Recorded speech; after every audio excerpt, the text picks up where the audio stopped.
नमस्कार दोस्तों, स्वागत है आप सभी का निष्काम एजुकेशन पर।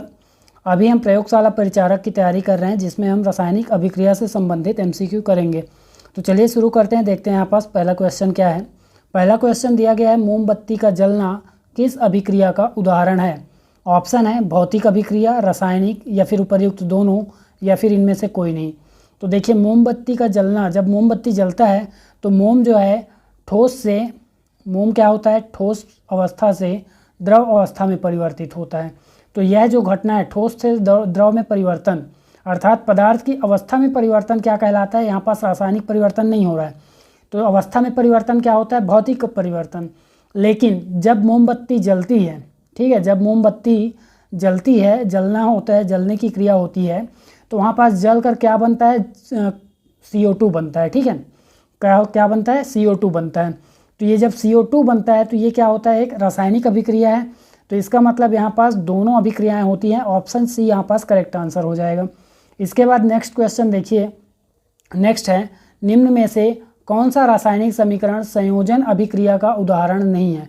तो देखिए, रासायनिक अभिक्रियाएं कई प्रकार की होती हैं, ठीक है, विस्थापन अभिक्रिया, संयोजन, ऊष्माक्षेपी, ऑक्सीकरण, कई प्रकार के होते हैं। यहाँ पास संयोजन अभिक्रिया पूछा गया। संयोजन अभिक्रिया में क्या होता है, दो अभिकारक, ठीक है, दो अभिकारक मिलके क्या करते हैं, एक उत्पाद का निर्माण करते हैं। तो वो वहाँ पास क्या होता है, संयोजन अभिक्रिया होती है। अभिकारक क्या होता है, जो अभिक्रिया में भाग लेते हैं। उत्पाद क्या होते हैं, अभिक्रिया के परिणाम स्वरूप हमें प्राप्त होते हैं। तो यहाँ देखिए, संयोजन अभिक्रिया का उदाहरण CaO अर्थात कैल्शियम ऑक्साइड और जल के मिलने से कैल्शियम हाइड्रोक्साइड बनता है। तो ये क्या है, संयोजन अभिक्रिया है। कार्बन और ऑक्सीजन के मिलने से कार्बन डाइऑक्साइड बनता है, ये भी संयोजन अभिक्रिया है। हाइड्रोजन और ऑक्सीजन के मिलने से जल का निर्माण होता है, यह भी यहाँ पास संयोजन अभिक्रिया है। लेकिन यहाँ पास ऑप्शन डी में देखिए, आयरन और कॉपर सल्फेट को जब हम क्या करते हैं, अभिक्रिया कराते हैं, तो आयरन क्या करता है, कॉपर को प्रतिस्थापित कर देता है, विस्थापित कर देता है, और फेरस या आयरन उसकी जगह ले लेता है और कार्बन अलग हो जाता है, कॉपर अलग हो जाता है। तो यहाँ पास जो है, यहाँ पास कौन सी अभिक्रिया हो रही है, विस्थापन अभिक्रिया हो रहा है। कौन सी अभिक्रिया हो रही है, विस्थापन अभिक्रिया हो रही है। तो ऑप्शन डी आपका करेक्ट आंसर हो जाएगा। इसके अलावा ये सभी क्या हैं, संयोजन अभिक्रिया हैं। इसके बाद नेक्स्ट क्वेश्चन देखिए, नेक्स्ट क्या हो जाएगा, रासायनिक अभिक्रिया में जब किसी पदार्थ में ऑक्सीजन का ह्रास होता है, मतलब कमी होती है, ठीक है, ऑक्सीजन का ह्रास होता है मतलब क्या होगा, कमी होती है, तब उसे कौन सी अभिक्रिया बोलेंगे। ऑप्शन है ऑक्सीकरण, अपचयन, ऊष्माक्षेपी, ऊष्माशोषी। तो देखिए, ऑक्सीकरण में क्या होता है, ऑक्सीजन की संख्या बढ़ती है, ठीक है, ऑक्सीजन परमाणुओं की संख्या क्या होती है, बढ़ती है, तो ऑक्सीकरण कहते हैं। अपचयन में क्या होता है, ऑक्सीजन परमाणु की संख्या घटती है। तो इसका एक एग्जाम्पल देख लीजिए, जैसे अगर हम क्या करेंगे, कॉपर ऑक्साइड को क्या करेंगे, हाइड्रोजन से क्रिया कराएंगे और उसे तापमान देंगे, ठीक, गर्म करेंगे, तो क्या होगा, कॉपर प्लस H2O होगा, ठीक है, कॉपर प्लस H2O बनेगा। तो यहाँ देखिए, कॉपर ऑक्साइड और कॉपर में क्या हो रहा है, यहाँ पास ऑक्सीजन की कमी, मतलब यहाँ पास कौन सी अभिक्रिया हो रही है, अपचयन हो रहा है इसके साथ। लेकिन हाइड्रोजन में ऑक्सीजन की वृद्धि हो रही है, तो यहाँ पास ऑक्सीकरण हो रहा है। हाइड्रोजन का क्या हो गया, यहाँ पास ऑक्सीकरण हुआ। तो ये क्या है, ऑक्सीकरण और अपचयन हो गया। इसके बाद ऊष्माक्षेपी देखिए, ऊष्माक्षेपी में क्या होता है, जिसमें ऊष्मा का निर्माण होता है, ठीक है। अभिक्रिया के फलस्वरूप हमें क्या मिलता है, जब भी कोई रासायनिक अभिक्रिया होती है तो उसमें क्या मिलता है, हमको हीट मिलती है या ऊष्मा मिलती है, ऊष्मा मुक्त होती है, तो उसको हम ऊष्माक्षेपी बोलेंगे।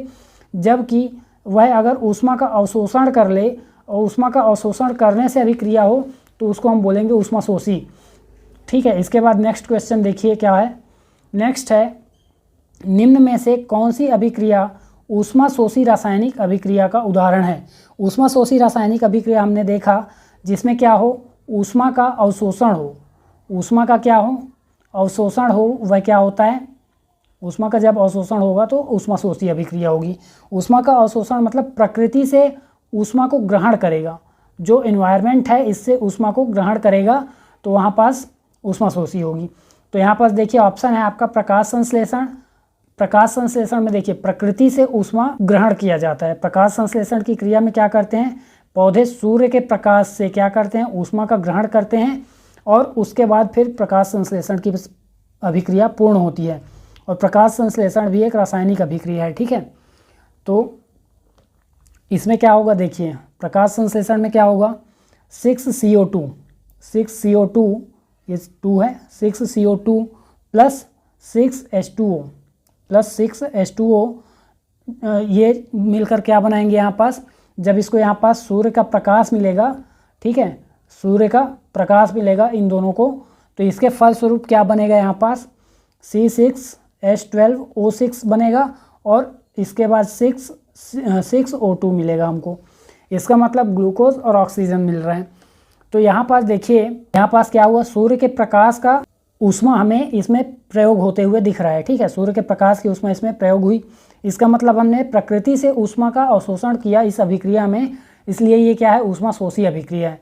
इसके अलावा श्वसन है, तो श्वसन में क्या होता है, ऊष्मा उत्पन्न होती है, ठीक है। श्वसन का अगर हम देखें तो श्वसन में क्या होता है, श्वसन का जो केमिकल इक्वेशन बनेगा, केमिकल इक्वेशन जो बनेगा श्वसन का, क्या हो जाएगा, C6, अभी जस्ट उल्टा हो जाएगा इसका प्रकाश संश्लेषण का, C6H12O6 प्लस 6O2। इसके बाद ये क्या करेगा, इसके अभिक्रिया के फलस्वरूप हमें क्या मिलेगा, तो 6CO2 मिलेगा, 6CO2 प्लस 6H2O प्लस ऊर्जा मुक्त होगी, ठीक है, ऊर्जा या ऊष्मा मुक्त होगी। तो श्वसन में ऊष्मा मुक्त होती है, इसलिए ये क्या है, ऊष्मा क्षेपी अभिक्रिया है, जबकि प्रकाश संश्लेषण क्या है, ऊष्मा शोषी अभिक्रिया है। इसके बाद नेक्स्ट है क्या है आपका ऑप्शन, प्राकृतिक गैस का दहन। देखिए दहन होगा तो ऊष्मा उत्पन्न होगी और इससे भी क्या होगा, ऊष्मा क्षेपी अभिक्रिया हो जाएगी ये भी।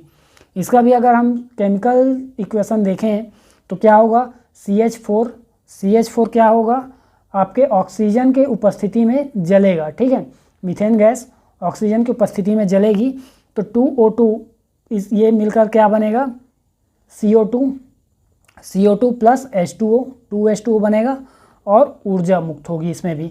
तो ये भी क्या है, ऊष्मा क्षेपी अभिक्रिया हो जाएगी, लेकिन आपका ऑप्शन ए करेक्ट आंसर है यहाँ पास।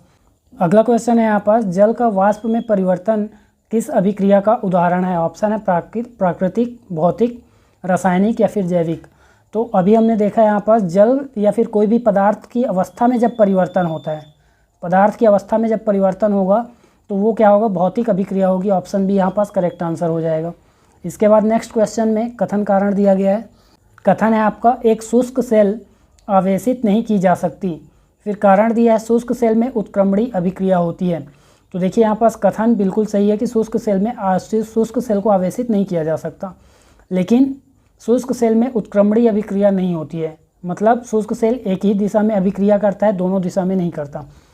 तो यहाँ पास आपका कारण गलत हो जा रहा है। इसका मतलब ऑप्शन सी करेक्ट हो जाएगा कि ए सही है परंतु आर गलत है। इसके बाद नेक्स्ट क्वेश्चन देखिए।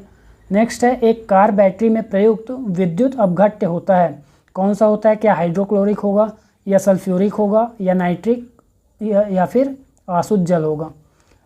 तो इनमें से आपका करेक्ट आंसर हो जाएगा ऑप्शन बी, सल्फ्यूरिक एसिड होता है। इसके बाद नेक्स्ट क्वेश्चन है, निम्न में से कौन सा एक प्राथमिक सेल नहीं है? ऑप्शन है आपका सीसा संचायक सेल, डेनियल सेल, शुष्क सेल या फिर मरकरी सेल। तो इसका करेक्ट आंसर हो जाएगा सीसा संचायक सेल, ये प्राथमिक सेल नहीं है। इसके अलावा ये सभी क्या है? प्राथमिक सेल है। प्राथमिक सेल मतलब आप उसको सिंगल यूजेबल होता है, एक ही बार उसका यूज़ कर सकते हैं, उसमें उत्क्रमणीय अभिक्रिया नहीं होती है, मतलब उसको फिर से चार्ज नहीं किया जा सकता। इसके बाद नेक्स्ट क्वेश्चन है, पुरानी किताबों का कागज़ भूरा किस कारण होता है? लगातार उपयोग से या फिर संवातन की कमी से, धूल जम जाने से या फिर सेल्यूलोज के ऑक्सीकरण से? तो इसका करेक्ट आंसर हो जाएगा ऑप्शन डी, सेल्यूलोज के ऑक्सीकरण की वजह से होता है।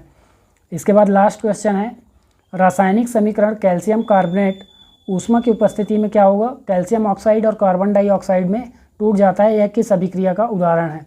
ऑप्शन है संयोजन अभिक्रिया, वियोजन अभिक्रिया, विस्थापन या फिर इनमें से कोई नहीं। तो यहाँ देखिए, एक यौगिक जो है फिर से अपने अवयवों में टूट रहा है, इसका मतलब ये कौन सा अभिक्रिया हो जाएगा?